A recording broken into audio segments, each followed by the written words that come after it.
यहाँ बहुत सारी बहनें बैठी हैं, बहुत सारी। मैं एक शेर के लिए, देखिए, ना केवल उर्दू, मुझे ये भी कहने में कोई शर्मिंदगी नहीं है कि आप लोगों से भी मुझे बहुत ज़्यादा मोहब्बत है। मैंने बहुत कुछ सीखा है, मैंने आप लोगों के मज़हब से भी बहुत कुछ सीखा है, उसको समझने की कोशिश की है।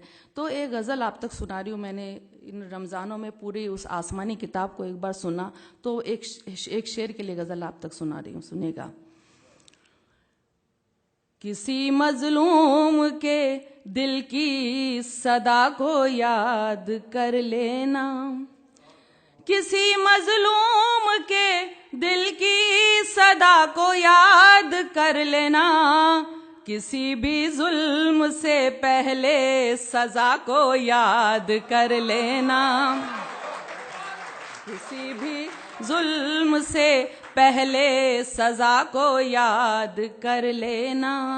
बुरा जब वक्त आता है तो रब को याद करते हो, बुरा जब वक्त आता है तो रब को याद करते हो, कभी अच्छी घड़ी में भी खुदा को याद कर लेना, कभी अच्छी घड़ी में भी खुदा को याद कर लेना। अब देखिए, आप मेरी जितनी भी बहनें बैठी उनकी नजर कर रही हूँ, सुनिएगा।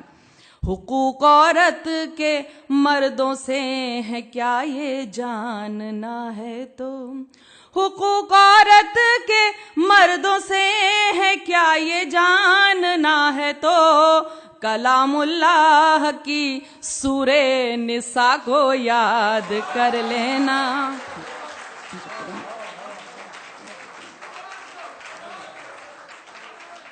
हुकूक औरत के मर्दों से है क्या ये जानना है तो, कलामुल्लाह की सूरे निसा को याद कर लेना।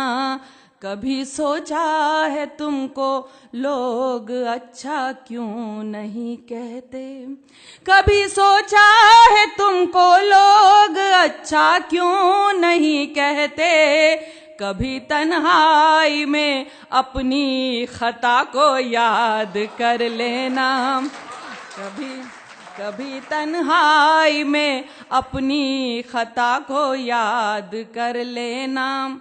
जो गाफिल है, अगर गाफिल है तू अंजाम से, देखिए मैं तो क्योंकि मैंने सुना था कि सूरे 29 नंबर की सूरा में 29 नंबर की आयत में कहा गया है कि हकीकत बयान करने वाला शायर ही उसकी नज़र में अच्छा शायर होता है। तो मैं हकीकत जो भी है वो बयान करने की कोशिश करती हूँ, सुनिएगा।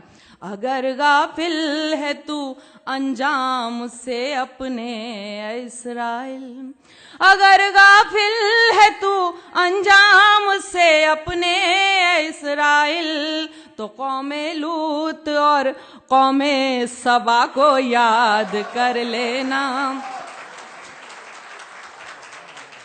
अगर गाफिल है तू अंजाम से अपने इस्राइल, तो कौमे लूत और कौमे सबा को याद कर लेना। और देखिए, इस पर खास तौर से आप सबकी दुआएं चाहती हूँ कि दुआ को हाथ जब उठे तो बस इतनी गुजारिश है, दुआ को हाथ जब उठे तो बस इतनी गुजारिश है, करो जब याद अपनों को हया को याद कर लेना,